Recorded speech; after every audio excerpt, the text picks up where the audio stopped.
Assalamualaikum warahmatullahi wabarakatuh. Perkenalkan, nama saya Syifa Naresha Putri, saya dari kelas 11. Di sini saya akan menjelaskan materi tentang gejala sosial pelajaran sosiologi.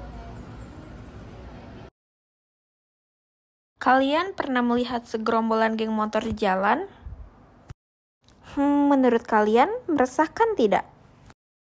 Sudah tentu meresahkan lingkungan sekitar ya teman-teman. Tidak hanya mengganggu lalu lintas saja, tetapi juga membuat suasana menjadi gaduh. Selain itu, kalian pernah tidak melihat tawuran antar pelajar? Atau melihat perselisihan di lingkungan sekitarmu?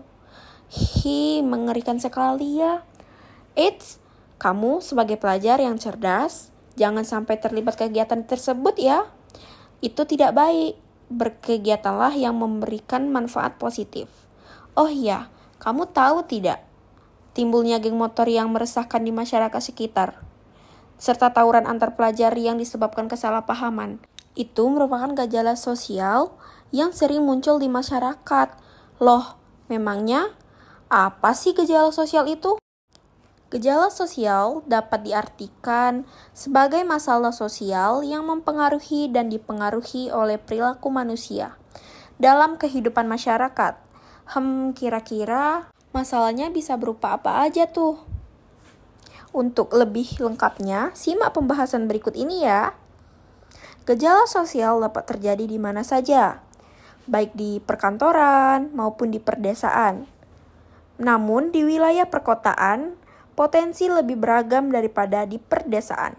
Masyarakat di perkotaan pun cenderung heterogen, berbeda dengan di perdesaan yang lebih homogen. Ada dua faktor penyebab terjadinya gejala sosial, yakni faktor kultural dan faktor struktural. Yuk kita bahas satu persatu.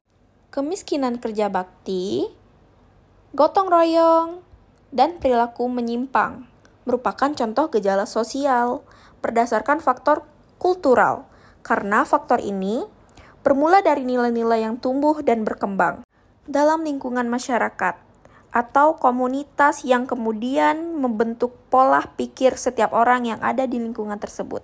Sedangkan yang mempengaruhi pola suatu tertentu, baik pola hubungan antar individu maupun kelompok yang terjalin dalam lingkungan masyarakat itu, merupakan faktor struktural.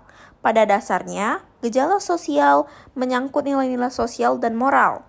Antara lain, gejala sosial yang diakibatkan problem ekonomi, seperti kemiskinan dan pengangguran.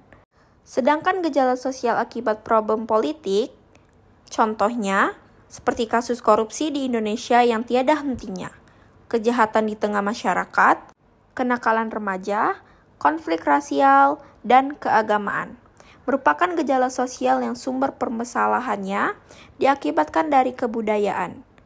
Secara garis besar, gejala sosial memberikan dampak bagi kehidupan masyarakat. Hal ini dapat dilihat dengan adanya eksistensi smartphone di era sekarang. Ini adalah alat komunikasi modern lainnya. Dengan adanya alat komunikasi ini, bisa memberikan dampak positif bagi kita, manakala kita bisa menggunakannya dengan sebijak mungkin untuk hal-hal yang bermanfaat.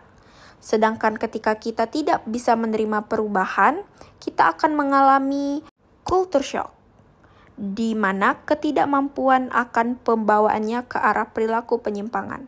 Oke, gimana nih? Sudah paham kan mengenai gejala sosial di masyarakat? Semangat untuk kita semua. Sampai jumpa. Bye-bye.